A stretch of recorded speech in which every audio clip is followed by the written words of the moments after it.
Welcome back to the Racing Post for this year's edition of the Big Kickoff, the ultimate guide for what should be a really exciting football season ahead. It's worth noting that you can pick up the supplement edition of the Big Kickoff. We will link that down in the description below. 80 pages of the ultimate insight from all of our experts here at the Racing Post. But with all of that being said, today is the time for the video. Jack Reeve joined alongside Mark Langdon and Joe Casey. A really exciting hour or so ahead.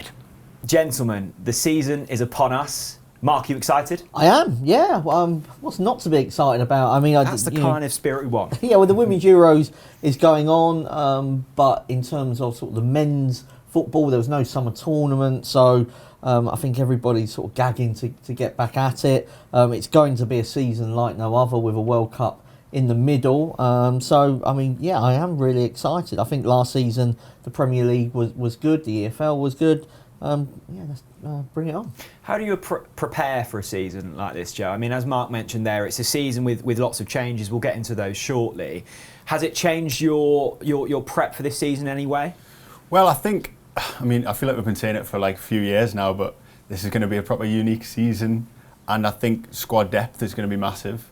You know, so teams up and down the pyramid, like the most important thing I think is going to be, can you deal with those injuries with the added schedule being kind of as full on as it's going to be? So I think you've got to target those teams that you think have the squad depth, and yeah, that would definitely be at the forefront of my mind. Do you feel suitably refreshed, Mark? No. I mean, we've been, just to sort of let you in behind the curtain, we've been also preparing for the World Cup in the summer because, there's only 1 week between the Premier League finishing and obviously the World Cup starting. We've got the Champions League and Europa League and Europa Conference League. They're sort of group stages 3 weeks shorter period than it normally is. So it's going to be sort of weekend, midweek, the whole way through. And so the guys have all been sort of doing some World Cup prep and sort of, just starting their copy for that really, because there just won't be enough time. The players, will be feeling the pinch, and so will the journalists at Racing Post.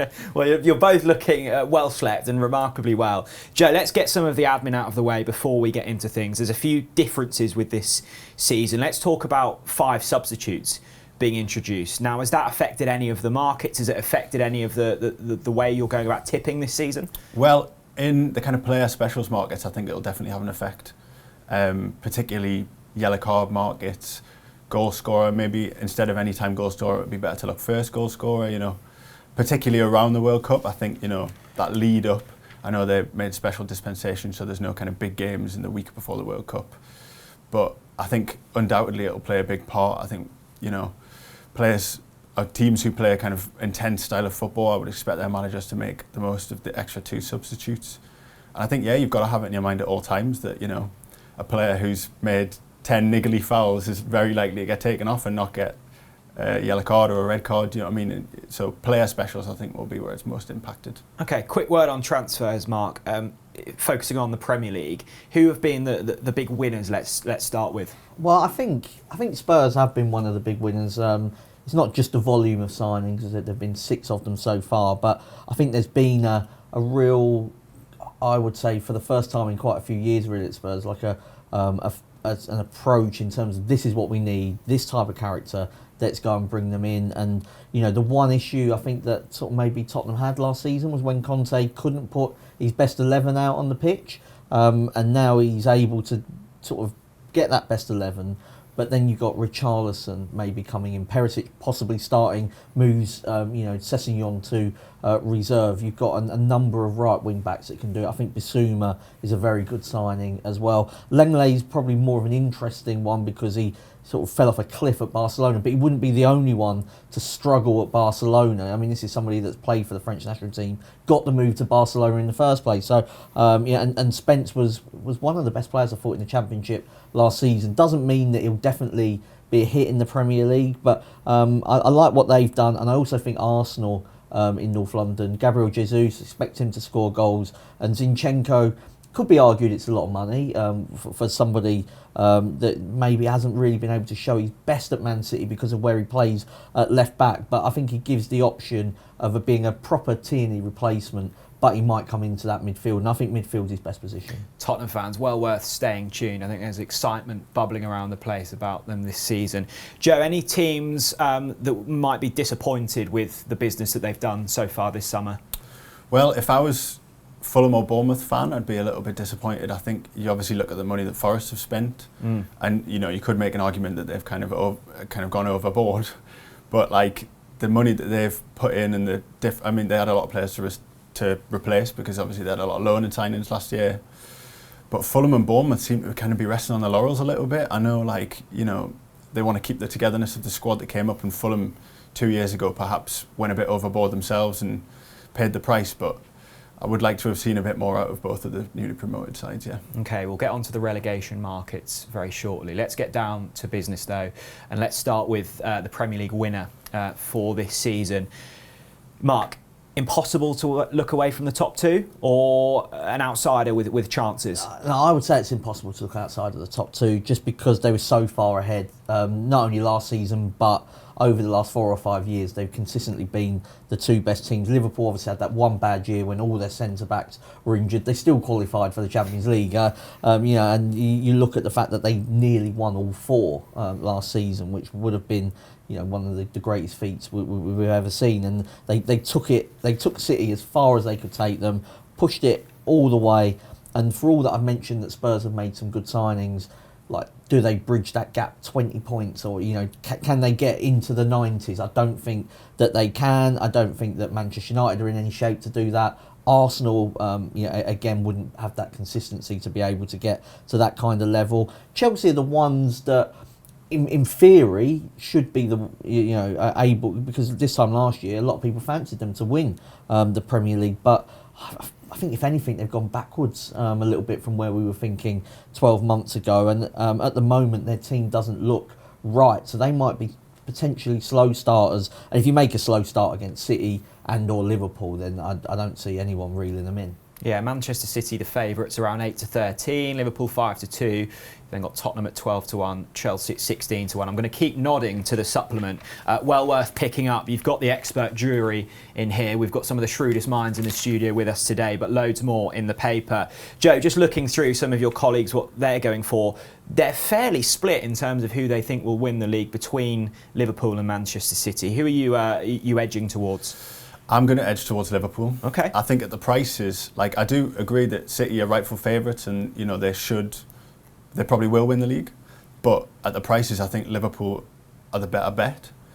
Over the last 4 seasons, City have got 358 points. Liverpool have got 357. Wow. So there's a point in it over the last 4 years. That's including Liverpool's terrible season 2 years ago.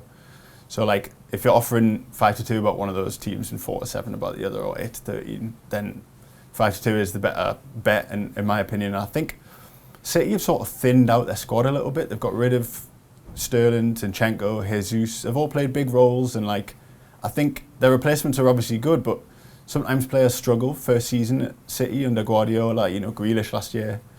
And I think obviously with the Haaland coming in, it's going to be a complete change in system. They go from having no recognised striker for the majority of the year to all of a sudden, Haaland, who plays in such a particular way and has such a particular skill set.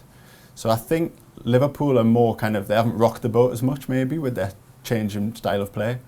And I think obviously City are rock solid, hard to pick a hole in them, but 8-13 about them in such a strange year with a change in style of play, I just think Liverpool are the better bet. Okay, so a disagreement here in the studio. What bet are you going for though? Because I know you've switched things up a little bit. Yeah, I don't really want to put City up at sort of around about that 8-13. I think sort of 6-4, 15-8, Liverpool to finish second to Manchester City. So straight forecast, City, Liverpool. That would be the one for me. Slightly concerned, I suppose, that maybe if sort of the Liverpool are in second spot and they're in the Champions League semi-finals, but they're a bit off City, they give up and then get overtaken. That can always kind of happen, I suppose, particularly in the World Cup year. But I just look at them. I think that they are quite a long way clear, and just my feeling about Liverpool, whether they can actually get above City, is that I don't know if they've improved. You know, losing Mane, I think long term had to be done. He did have to break up that front 3, 4, 5 that they've got now. But I think it's a big ask for Núñez to come in and be as good as Mane straight away. And I think there's more chance of Haaland being the real deal straight away as what there is Núñez. And then Joe mentioned Grealish. I think Grealish could have a much better year for City. And I will also throw out that Julian Alvarez, the Argentinian forward, I'm just taking the hint here. If Guardiola's getting rid of Sterling and he's getting rid of Jesus, I think he thinks he's the real deal. Okay, brilliant. 1 vote for Manchester City, 1 vote for Liverpool. Let us know who you're siding with down in the comment section below. Let's head to a more competitive market, and that's that of top 4. A fascinating season ahead, Joe. Which of that bunch do you think are going to make the break into the top 4 this season? I think Tottenham, obviously finished 4th last year. We've spoken about it, but the signings they've made, they've added, a full... all those pictures of them, throwing up on the side of the pitch and the grueling Conte pre-season. I think they're set up, they only finished 3 points behind Chelsea last year, kind of like amazingly really considering the start that they had. And I think they're much more likely to kick on than Chelsea. I'm a bit concerned about Chelsea this year. Obviously, Tuchel's come out after that pre-season defeat and said that he doesn't think some of the players' heads are in the right place, and they've lost a lot of the big, Rudiger, Christensen, looks like Azpilicueta might go, Alonso. And they've obviously bought Koulibaly in, and they've made some good signings, Sterling and stuff like that. But you do worry that's a big transition to make, whereas Tottenham feels like more of a progression. That's interesting, Mark, because reading through from the likes of Dan Childs, Kevin Pillane, which of the big 6 will miss out on top 4? It's a fairly resounding response. Manchester United and Arsenal. Are you in agreement? I am. I would be less, I think, I'm a little bit wary in terms of saying Arsenal won't finish in the top 4. I think in terms of Manchester United, I think, some people are joking, they're calling him Eric 10 months, aren't they? Because he might not be there that long. I think it's more been Eric 10 hard. He's trying to be the hard man. He's coming across. He's trying to really sort of hammer home sort of discipline into the team. I think that will take time. I don't think you just do that straight away. I mean, there clearly were mentality problems within that dressing room, and they were nowhere near good enough last season. I think there are still big question marks over Cristiano Ronaldo. There was some stuff, sort of inside info on sort of Ralph Rangnick saying within a week of being there, he can't play with Ronaldo and he can't play without him. And I think that is a problem that any manager will have at United while Ronaldo is still there. I don't think they've sorted out the midfield. Arsenal, I'm looking at them thinking, I've mentioned Zinchenko and Jesus. I think they improved them, particularly Jesus, because Lacazette just didn't score any goals.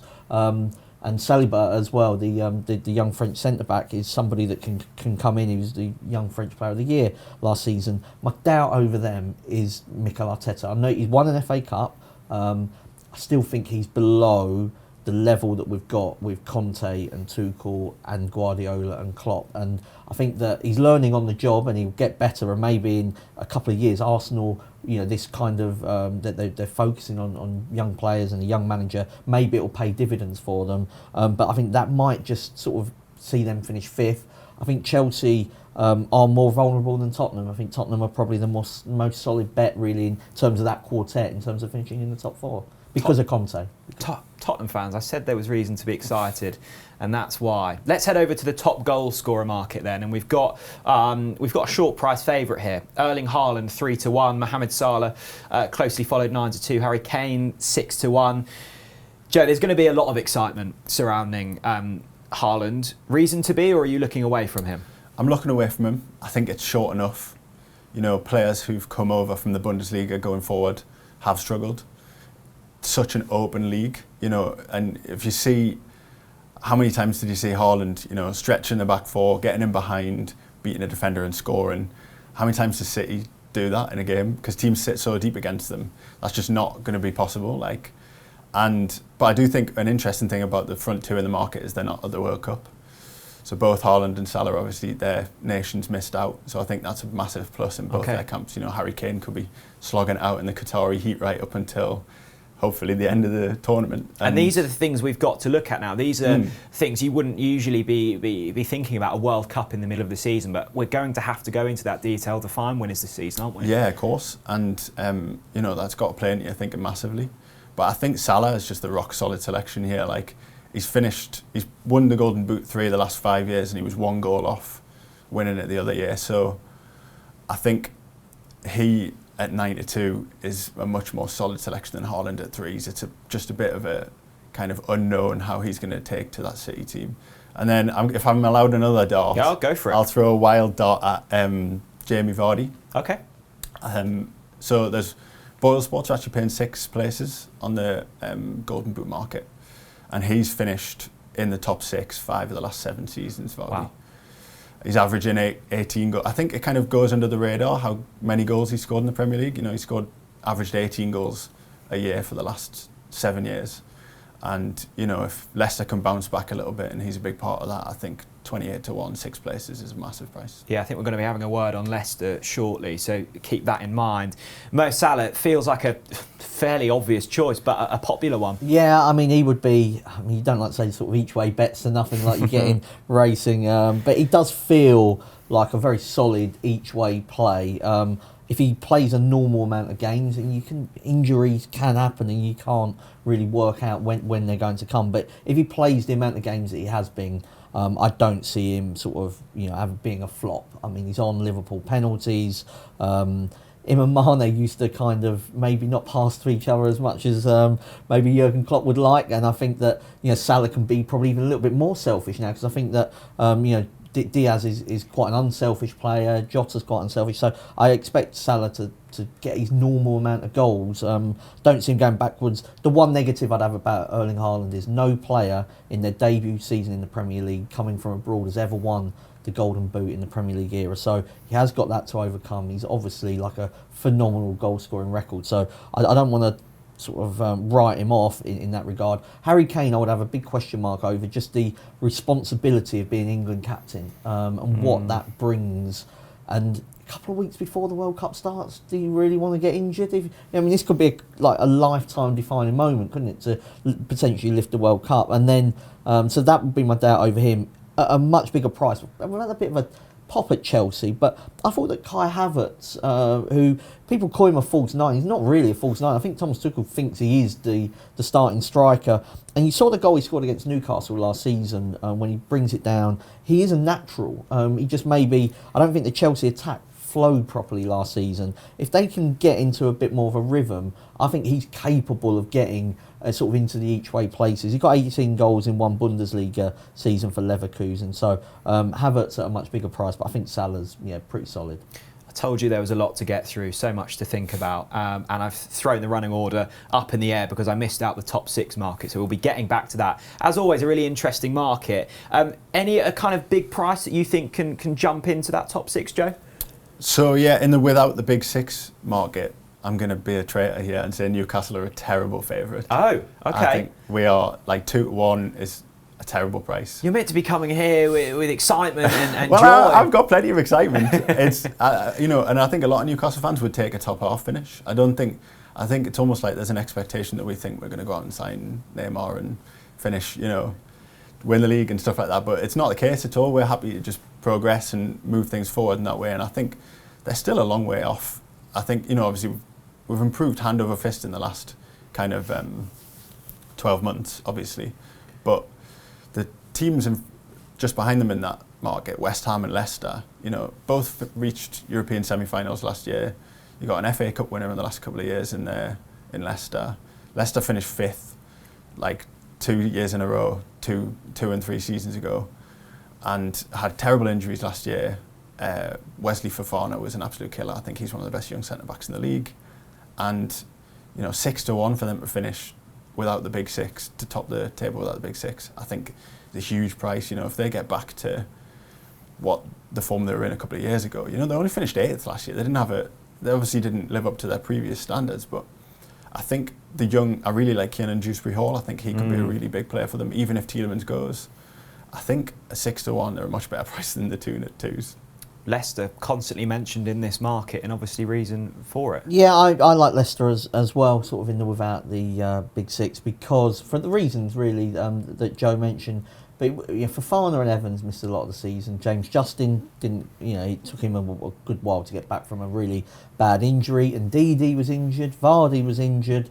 I mean, you take that out of any team, and they've still finished 8th. So let's imagine they're as bad again. I'm thinking here top half finish. That would be my strongest way of backing Leicester. So imagine that they're as bad again. So they only finish, with their points tally, they're about 8. So you need 3 teams from below them to improve. So even if we assume Newcastle and West Ham are sort of in there, maybe 7 and 8, then Leicester drop down to 9. Find 2 more teams that are sort of better than Leicester. I mean, maybe you could argue Aston Villa, but I think that they were quite a bit off last year. I don't really see 2 improving beyond them, and I think Leicester will do better. So, I'm sort of fully behind the Foxes as well. Okay, Leicester with some hope this season. This is the point in the show where I think we start to annoy certain fan bases, because we're going to be discussing relegation, and I'm really glad that Norwich aren't in this chat for once. I'm sure we will be next season. The relegation market: Bournemouth favourites 4-9, Nottingham Forest 6-5, Fulham 5-4. Unsurprising to see the newly promoted sides occupying the top 3 in the market in this section. We mentioned earlier about some of those teams being vulnerable, Joe.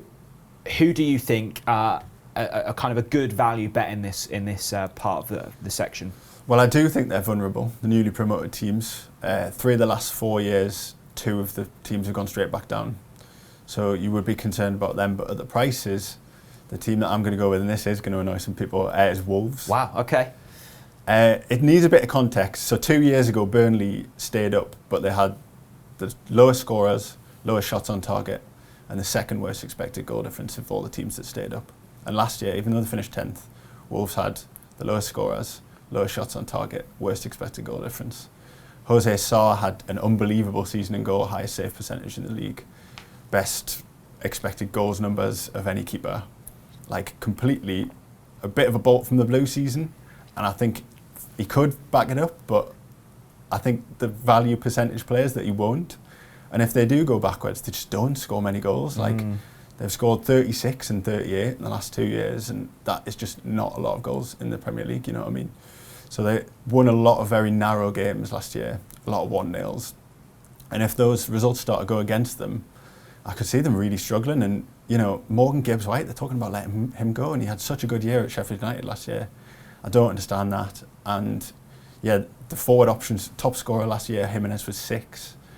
Just don't score enough goals, and I think they could get really dragged into a battle. You're obviously feeling relatively confident about one of the newly promoted sides, and which of those 3 do you think have the best chance in survival? Forest. Okay. Yeah, I think the moves that Forest have made, the wing-back positions are so important to them. Nico Williams.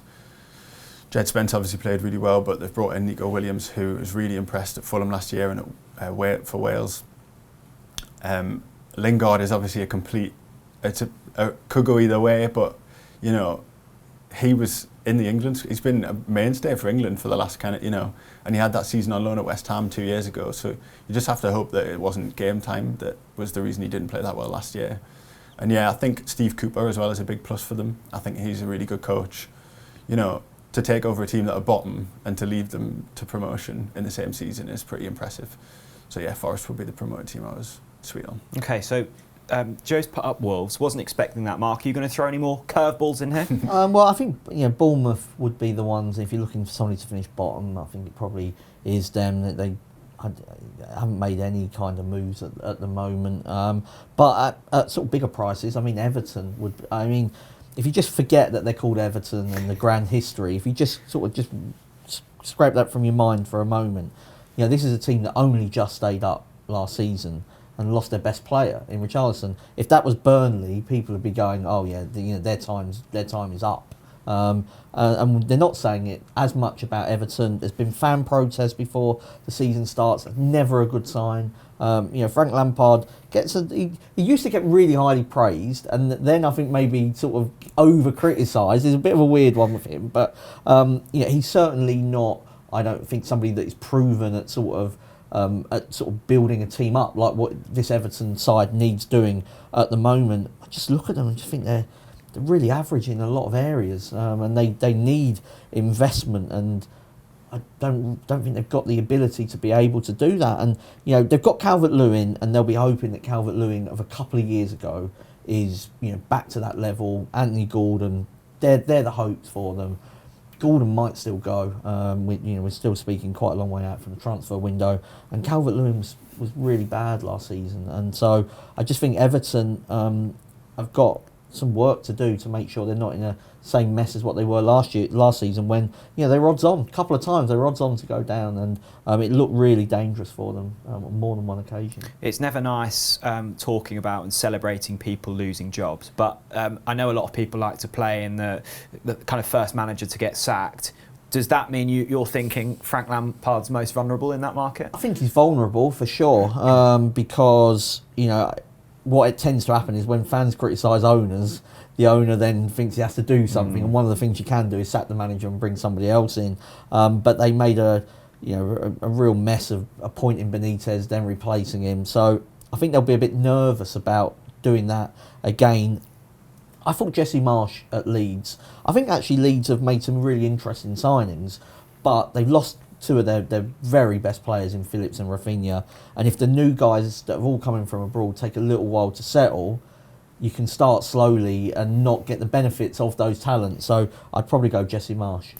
If you were to both have one bet in the Premier League, any of the outright markets, Joe, which would it be? I think it's going to have to be Leicester without the top six. I just think 6-1 is a great price. Okay, Mark? It's really Leicester-centric, isn't it? This is boring. I'm going a bit safer, but Leicester top half finish. I look at that team, right? If everybody's fit, you go Schmeichel in goal. You've got a number of options at full-back, but say it's Justin and Castagna, Fofana and Evans at the centre half positions. You've got Ndidi and Tielemans at the moment, with Maddison, Barnes, possibly Albrighton, or you've got Dewsbury Hall that can come in and play one of those positions, and Vardy up front. So, that is a strong team, in my opinion. And if you go through that team again and look at most of those players won't be going to the World Cup. So I think that Leicester, top half finish, and if you want to be a little bit more adventurous, why not back them for the EFL Cup as well? Brilliant. There we go. That's the Premier League rounded off. Let's hear some best bets from our other Racing Post colleagues. There's some good betting opportunities in the Championship this season, as there is in most seasons, but my top tip from the second tier is for Reading to be relegated at around 15-8. The Royals would have gone down last year were it not for Derby's points deduction, and Paul Ince is operating with one hand tied behind his back in terms of improving the squad due to a transfer embargo. If anything, Ince's options are worse this time around than they were last year, with the likes of Michael Morrison, Andy Ramotta and most importantly John Swift leaving the club. Swift was the top goal scorer and top assist maker for Reading last year, and without him it's difficult to see where the goals are going to come from in this side, even with a decent front two of Lucas Yao and Yaku Mete up front. The Bundesliga looks intriguing this season, with both Bayern Munich and Borussia Dortmund having lost their main men, with Robert Lewandowski and Erling Haaland departing Germany's top flight for pastures new. And it is in the Bundesliga that I have my best bet for the season. Bayer Leverkusen to finish in the top four at a shade of odds on looks a cracking bet. Bayer placed third in Gerardo Sione's first season at the helm last time out, and that was despite main man Florian Wirtz missing a chunk of the season with a torn cruciate ligament. Now, he should be more involved this time around, along with Patrick Schick, the forward who bagged 24 goals last season, and they have also added a very exciting youngster in Czech star Adam Hložek to their lineup. I think that they can make the Champions League places. My best anti-post bet of the season is West Ham to win the Premier League without the big six at around 4-1. The Hammers finished 7th last season. That was despite significant distraction of a run to the Europa League semi-finals. And they were 6th the previous season, so they've been really consistent under David Moyes. I've got my doubts about the likes of Leicester and Aston Villa, whether they can push on. So it could come down to a straight shootout between Newcastle and West Ham in this market. Newcastle are obvious favourites. The bookmakers respect them after that takeover last season and a strong finish to the campaign. I think West Ham have strengthened in the right areas, centre-back, centre-forward. And if they can hold on to Declan Rice and Jared Bowen, I think they'll have a really strong squad for David Moyes to work with. Your best bet for the 2022-23 season. Come with me down to the bottom end of League One for Burton Albion at around 3-1 to be relegated. There's kind of obviously a process of elimination to all this. League One, more than ever, about the haves and the have-nots. So you've got the big powers, and I've drawn a red line through 13 clubs straight away. The obvious ones: Wednesday, Derby, Ipswich, Portsmouth. But I've also, straight off the bat, ignore those. But I've also discounted clubs like Plymouth, like Charlton, Shrewsbury, who I think are going to have a decent season, possibility for a top half finish. Have a look at them. They won't be in the dogfight either. So that leaves me with 9 teams for 4 places. Now that's my kind of equation. We know about the likes of Morecambe and Cheltenham and Cambridge and Fleetwood. They're just crying out to be short prices in this market. But you write them off at your peril. You wrote them off last year. You did your dough. Don't be seduced by those unfashionable names again. The fact is, Burton were on the wane last season. They couldn't buy a win after Christmas. Couldn't score a goal by the end of term. Top scorer Daniel Jefferson hot-footed back to Sheffield United, not being replaced. The early part of the summer was spent fending off interest in Jimmy Floyd Hasselbank. Recruitment looks short. And just look at the last 4 seasons. They were 9th, then 12th, then 16th, 16th again. The clues are there. Burton are on their way down, and I think this is the season they fall at 3-1. You heard it here first. Right then, it's going to get exciting. Let's talk all things EFL. And of course, let's start with the Championship, where Norwich are the favourites at 11-2, Watford 7-1, West Brom 9-1, Middlesbrough 9-1. As always, it looks remarkably competitive. Joe, where should we start with things here? I guess sides that have had a good summer, that have maybe prepped well for the Championship, and you think will go well? Well, I quite like Sheffield United. I'm not completely sold on the teams that came down. I think a lot of them are in transition. I think Burnley, are going completely different style of play. You know, obviously everyone knows how Burnley play. Companies come in. If you look at the players he's signed, Josh Cullen, Scott Twine, kind of diminutive technical players. That's a big change. They lost Collins, Tarkowski, me, so they're 3 best centre halves. Brought in some young players from City, but if that doesn't work, I wouldn't be sold on them. Norwich, I think, have a good chance of going up, but are a bit short. And I think at a bigger price, Sheffield United, I think, you know, playoff heartache last year, but they've got a big, deep squad. They've got some really interesting signings this year. They've brought in a centre half whose name I'm not going to butcher. But he was at Malmo, a lot of Champions League experience at Malmo. He was at Bordeaux in League 1 last year, so he's got a really high calibre profile. And I think he could end up being one of the signings of the summer. They got him for like 3 million, I think, which could be a real snip. And then they brought in Tommy Doyle from Man City, who's going to kind of, I think, play the kind of role of Morgan Gibbs-White from last year. I was umming and ahhing between them and another team for promotion who we might get onto, but I landed on Sheffield United because I just think they've had the most kind of coherent summer and they have the biggest and deepest squad. Okay, now I'm sure that this is the part in the show where we're going to start to get some disagreement.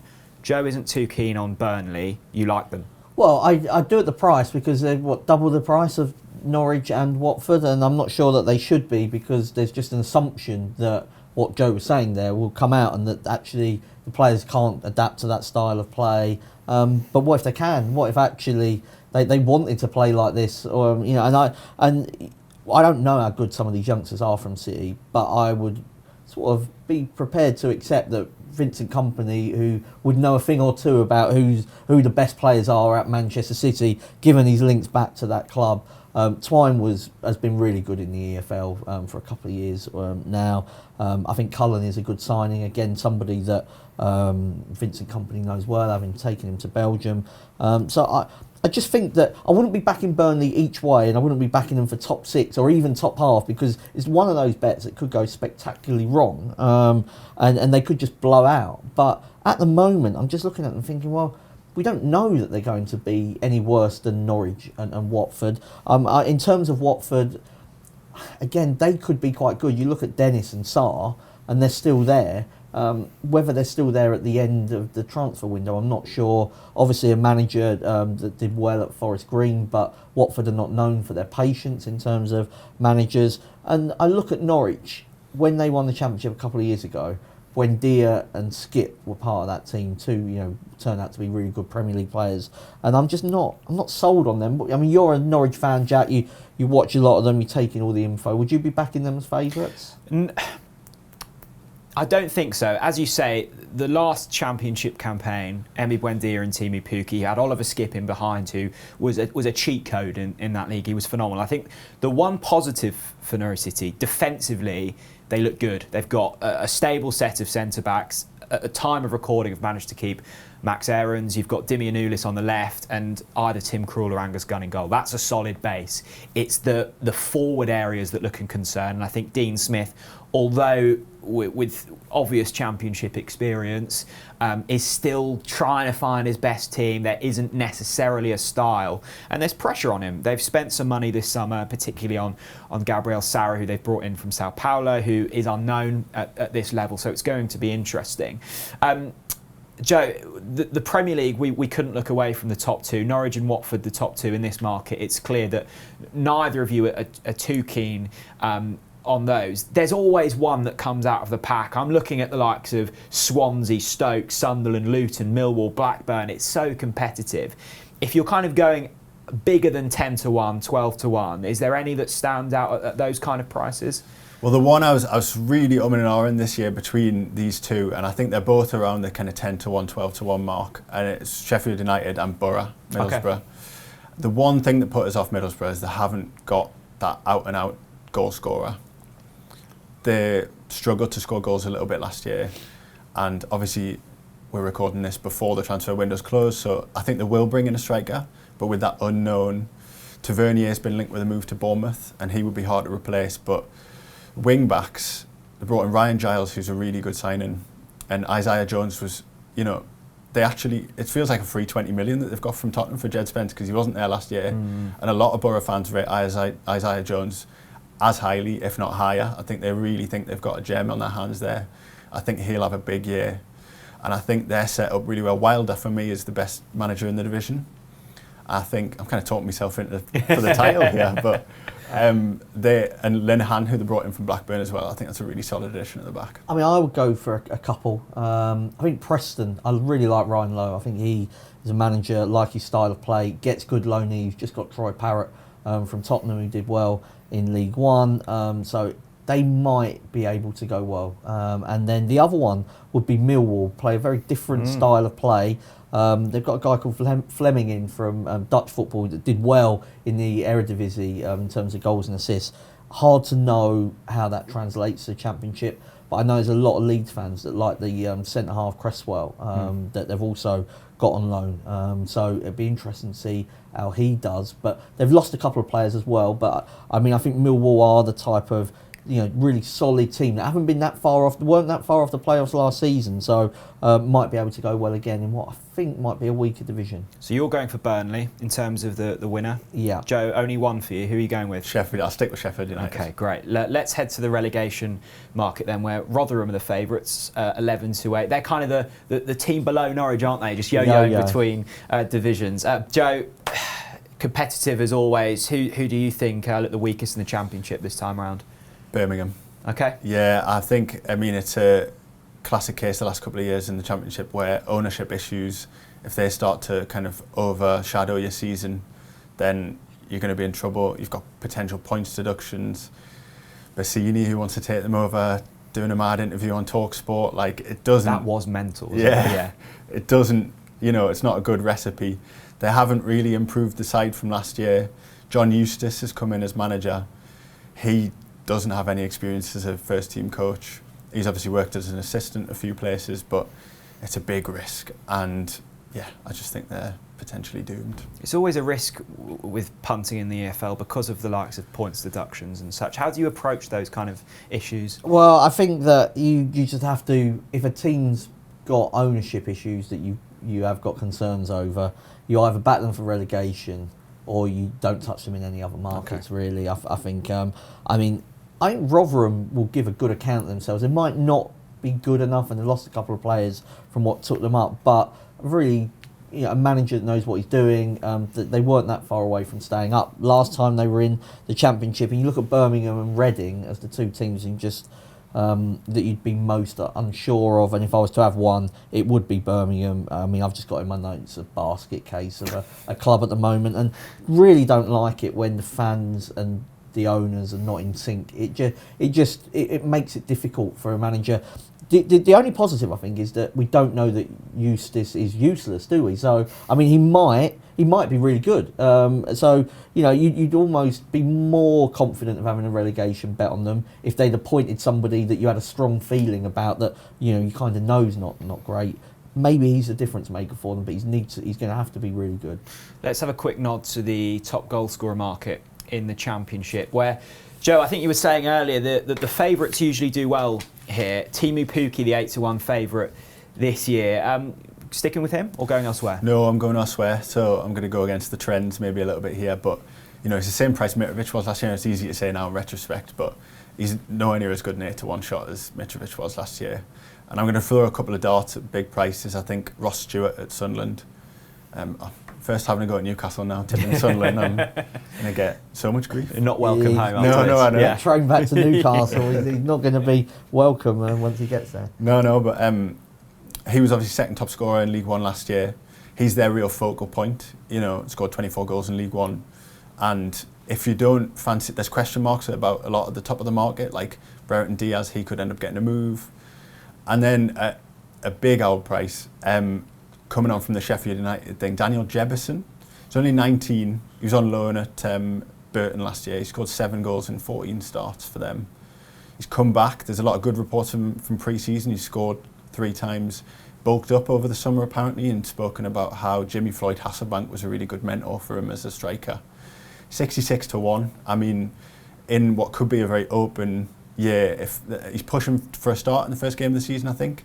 And if you fancy Sheffield United, you know, Reeve Brewster is much shorter on the betting, but you could argue Jebison's got one of the biggest ceilings, the highest ceilings in the Championship of the strikers. So yeah, he'll do for me. Yeah, I have to agree with Joe. I'm not too keen on Pukki at the top of the market. Worth noting as well, he was the man last time Norwich got promoted. Jordan Hugill has had a brilliant pre-season. I expect him to get far more game time. So I think the goals maybe a bit more split up. What about you, Mark? Where are you heading here? Yeah, so I think a lot of those towards the top of the market, I'm going to swerve. I mean, Pukki will probably stay at Norwich. I don't think there's much chance of him departing. But the next rung of that, there's quite a few being linked with moves to the Premier League, which, you know, you don't want to be on one that plays twice and then departs. I mean, Dwight Gale is somebody that has scored goals in the Championship before, but he's sort of in there at about 14-1. I think it'd be a leap of faith, really, because we haven't seen that much of him in recent years. Got the move to Stoke.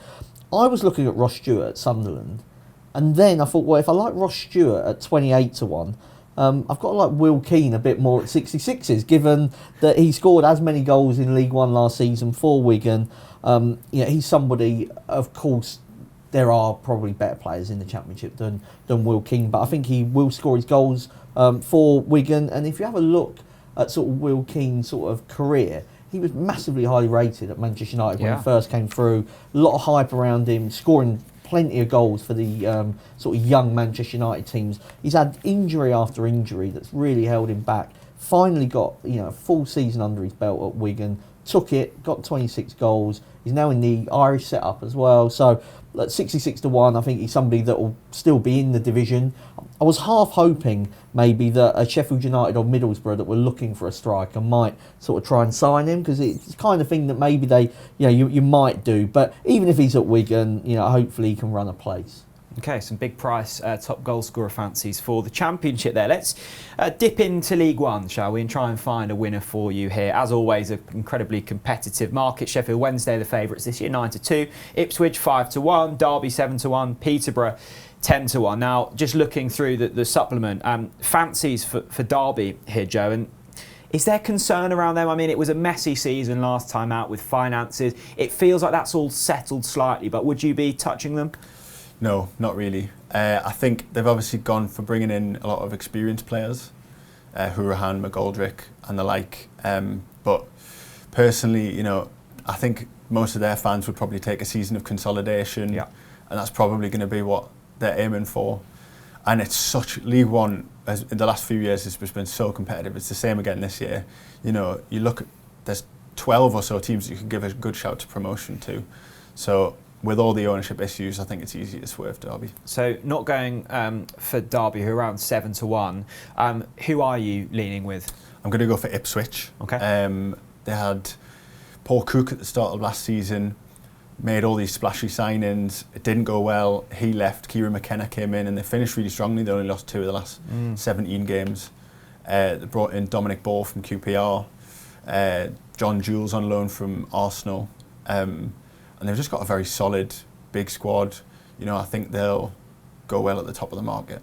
One of the great stats I saw regarding Ipswich, they threw away 28 points from winning positions last season. I mean, if they can turn that around, they're in a really good place, aren't they? Yeah, need to be more streetwise, obviously, but I think, yeah, at the top of the market, they'd be the one to be with. Okay, what about you, Mark? I like Sheffield Wednesday. Yep. I know they are the favourites, but because the depth is actually there, feel like a very backable price to me. I like teams that showed up well last season because I think we get too distracted by big signings from elsewhere. You know, this time last year when we were doing these videos, I was saying I didn't fancy them just because of the amount of players that they brought in. So when I was so when I'm looking, I'm thinking Sheffield Wednesday, really good last season, just missed out on promotion. They lost a very close semi-final playoff to Sunderland. Thought they were the better team in the second leg. Probably should have gone to Wembley. Then they would have fancied their chances of beating Wickham. They've signed Stockdale from Wickham, so a really good goalkeeper at this level.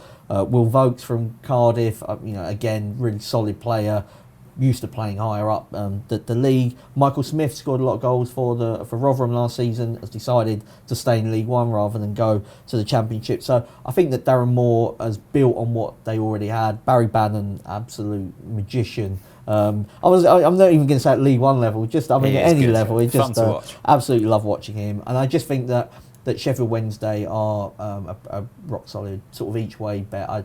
I'd be disappointed if they didn't finish in the front three for sure.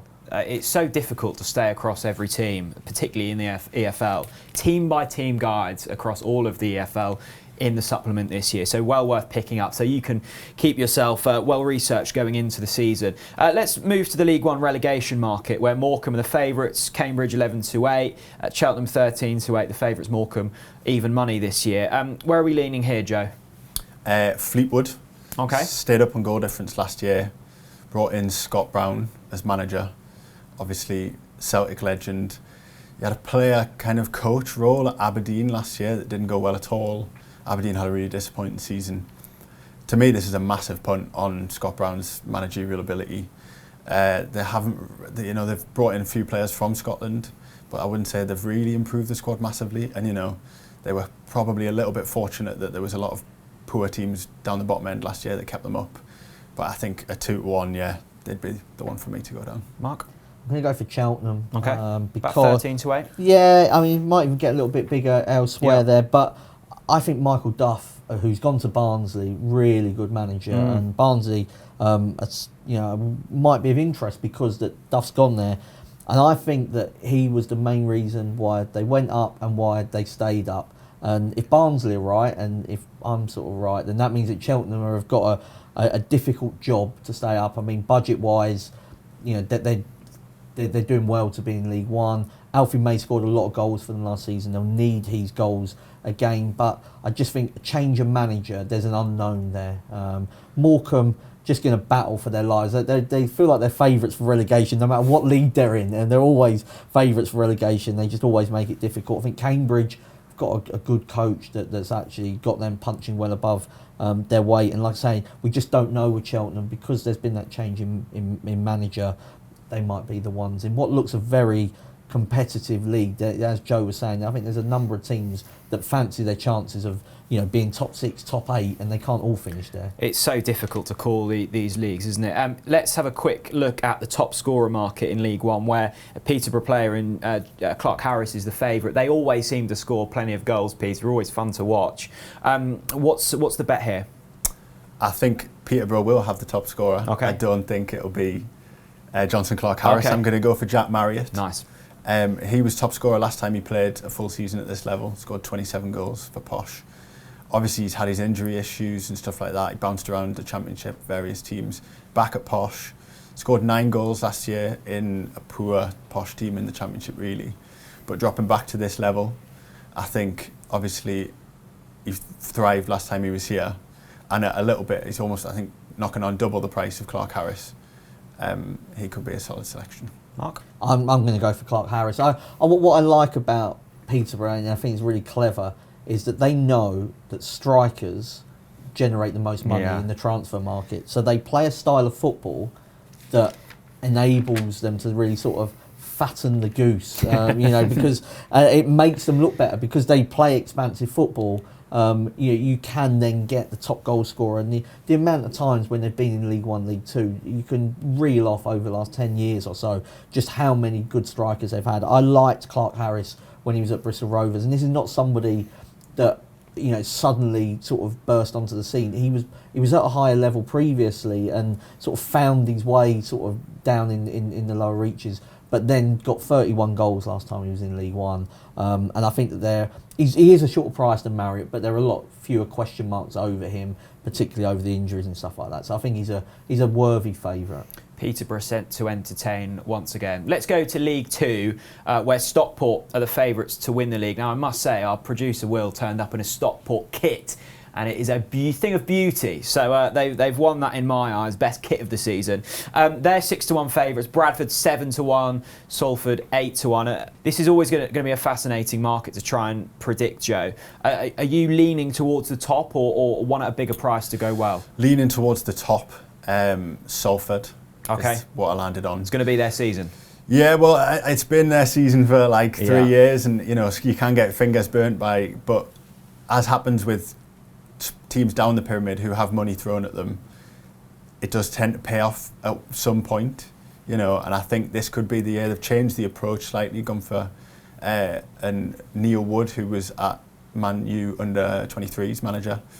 They've brought in some interesting signings. Stevie Milan, he was at Hibs, and he had a kind of dodgy year over in Turkey where it didn't quite work for him, but he drops down to this level. Callum Hendry, who was at St Johnstone. They've got Tom King, who's an international keeper. You don't get many international. He's played for Wales. You don't get many internationals in League Two. I just think, sooner rather than later, that big spending is going to pay off, and I think this might be the year. Now, Stockport, the favourites to win League Two outright, were in the National League last season, weren't they? So what's going on there?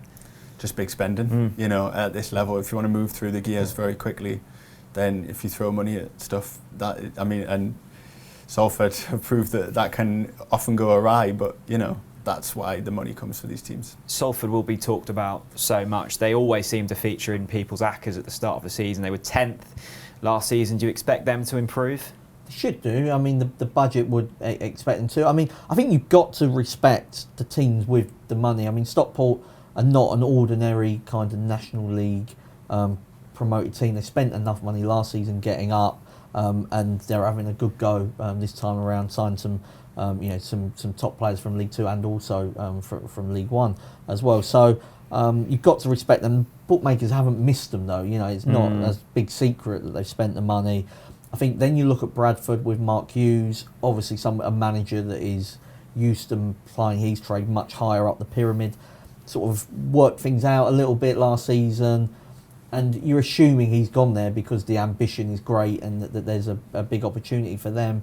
But I look at Bradford, they had a lot to make up on from where they were last season. For Stockport, I would respect them more just because I think you look at the National League last year, like someone like Sutton, and Stockport were much better, and Sutton were a good side in League Two last year.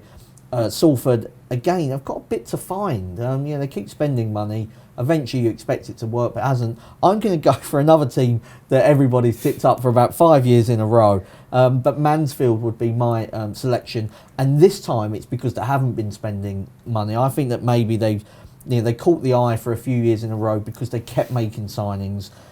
Nigel Clough, what he did at Burton was gradual progress. It was pretty slow. But it worked in the long time and over a sustained period. And I think that that's what he's trying to do at Mansfield. He doesn't want loads of ins, doesn't want loads of outs this time around. Just work with essentially the same group of players that he had previously. They've added a couple, you always need to do that. But they weren't far away. Second half of the season, finished like a train, got beat in a playoff final. It can happen. You'd hope that there's no real big hangover from that. But I look at them, they're a bigger price than sort of some of those other teams we've mentioned, and I think they're really solid. I would also give a shout out to Northampton, who are another one, a bit like Mansfield, where they did well last year. They've lost some key players, including one to Stockport, but look like they've signed reasonably well. And as I mentioned earlier on, I just prefer those teams that haven't got that much to find, because they can do it. I was then going to mention Northampton. They're around about 20 to 1. Sorry, that's in the relegation market. About 12 to 1. It was the carnage final day of the season, wasn't it? Can they bounce back from that? Because they were so close last season. I don't see why not. They've Burge, the goalkeeper's come in from Sunderland. Danny Hilton up front, a sort of veteran striker that, if he's fit, should do really well at this level. And they had a novice manager last year. This is another season for him. So I know I'm sort of repeating myself a little bit, but I would always be looking at teams that did, and it sounds a bit stupid, but the teams that have done well last year is where I start my sort of looking for who's going to do well the next season. Northampton sort of did it, though, on the numbers, weren't a great team last year. Like a lot of set piece goals. You wonder if they can do that again. That would be my doubt over them. But if you wanted one at a bigger price, I'd just chuck in Leyton Orient, because I'm a big fan of Richie Wellens, and I think that they've got a lot of goals in the team, play a nice style of football, might go well. Could be one for the handicap maybe rather than win it. It shows how competitive this league is. I was looking at the relegation market. Northampton were 20 to 1 in that, 12 to 1 to win the league outright. It's remarkable. Let's go to the relegation market in League Two, just to nearly round this show off, where Barrow are the favourites in this division. Joe, who do you fancy to go down? Yeah, I think Barrow. Yeah. The wheels have come off. Mark, you've really got these out. Just get them out all the way at once. Terrible. Yeah, but they just about stayed up last year, and they've got one of the smallest budgets in the league. Lost their top scorer from last year. They brought in a kind of inexperienced National League manager, and you just think teams like that, it's not a recipe for success normally. They've mainly been recruiting in the kind of the National League, so I think that might be their level, and they might be about to return there, unfortunately. Sorry, Barrow fans. This time, Jack, there's no real basket case. The last few years, there have been, Oldham had a lot of off-field issues. Scunthorpe, money kind of run out there. Southend, the same. This year, it's really competitive. There doesn't appear to be, one team you can go, oh God, they're in big trouble. And so that's why I was looking at a bigger price team in Crewe. Okay. Look at their season last year, 29 points in League One. Now, maybe they gave up and that once they knew relegation was done. And, of course, their academy is famous for bringing through younger players, and maybe, there's a couple waiting to just become better. And, that could all be true. But I'm looking at it just thinking, if any team finishes League One on 29 points and they're moving into a competitive League Two, then that, to me, could spell trouble. Obviously, in recent years, they've had off-field issues that certainly haven't helped the club in any way. And, I just wonder if they might start slowly because of what happened last year. And that losing mentality, not always easy to shake off. Okay, there we go. There's the relegation market sorted. Let's have a quick spin through the top scorer market in League Two. Paddy Madden, the favourite, Joe, a bit of an EFL veteran. Where are we going here?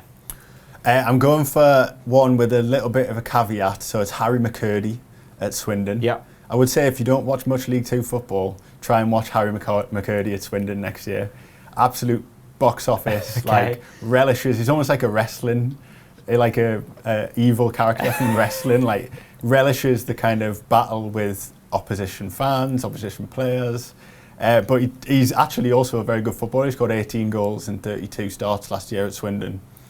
There's been a lot of talk about him getting a move. That's the caveat. But he seems to have really he bounced around loads before he got to Swindon. He seems to have really found his kind of club. And I think, once you found that environment as a player, and particularly a bit of a maverick like him, the fans love him, all the opposition fans hate him, I think he could go on and, top scorer for me. Love that kind of stuff. Mark, what about you? Yeah, well, I think there's a few. First of all, Dominic Telford, who won the Golden Boot last season in League Two, I think he should go well. He's moved to Crawley, Crypto Crawley. There's how long that money lasts, we don't know, but obviously they must be paying him a decent whack for him to have made that move. Paying him Bitcoin or something. Yeah. So I mean, he'd be of interest, but there's two I like. Danny Johnson, just a couple of days ago, he signed for Walsall from Mansfield on loan, then banged in a goal in pre-season. He was somebody that, you know, had his scoring boots previously at Orient, got them moved to Mansfield, were paying decent money at the time, and you've got Flynn, the manager, when he was at Newport, used to always be able to get one to score a fair few goals. So I just wonder if Danny Johnson could be that man. And one of my favourite League Two players is Danny Rose. He's 50-1. From Steve, he's gone to Stevenage. Steve Evans knows him, worked with him previously. He's an absolute live wire, and at 50-1, he might give you a run for your money. He's just somebody that I've tracked for quite a while, because I just think he's a really good player. In the Racing Post tracker. Really. Yeah, exactly. There you go, a whistle-stop tour of the EFL. If you want more insight, then, as I say, pick up the Big Kickoff supplement. It's on standalone sale all of this week, and going forward, it's also available on the website. We will link that in the description. One final part of the show, gents. Let's build an accumulator. We'll start in the Premier League with you, Joe. What's the leg for this? Going to sound like a broken record, but Leicester top half, no European football, finished 8th last year. It should kick on. Championship. Yeah, so Sheffield United looked really solid. They were beaten in the playoff semi-finals on penalties by Nottingham Forest. Don't really see any reason for them to go backwards, and I'm sure they've got sort of their eyes very much set on promotion. If you back them for top 6, it doesn't really matter if the Premier League teams are sort of as good as what they have been maybe in the last couple of years. So you've got that little added bonus there, added comfort of a top 6 bet. 2 legs down, 2 to go. League One. League One will have Ipswich top 6 finish. Okay. Touched on it before, but they're rock solid. Got a big squad. Added some interesting signings in the summer, and I think they've got a good young coach in Kieran McKenna. Final leg. It's got to be Mansfield. I just think that, again, we're looking for teams that are solid in terms of these sort of top halves and top 6, top 7. So Mansfield for a top 7 finish. I mean, by the end of last season, they were as good as anything really in League Two. Nigel Clough building it slowly. I'd be really disappointed if they're not in at least the playoffs come May. Excellent. And breathe. We've gone through a lot there. There's so much more to get through. As I say, pick up an edition of the Racing Post. Big kickoff to be armed with all of the insight you need for what should be a really exciting season. Mark, thank you. Joe, thank you. Extraordinary as always. Follow us on @RacingPostSport for more insight. As always, lots of selections have been put up. Please don't feel the need to back them all. Only ever gamble with money that you can afford to lose. Plenty more content coming up on the Racing Post YouTube channel throughout the season, so make sure you subscribe. Stay safe, and we'll see you all again very soon. Bye-bye.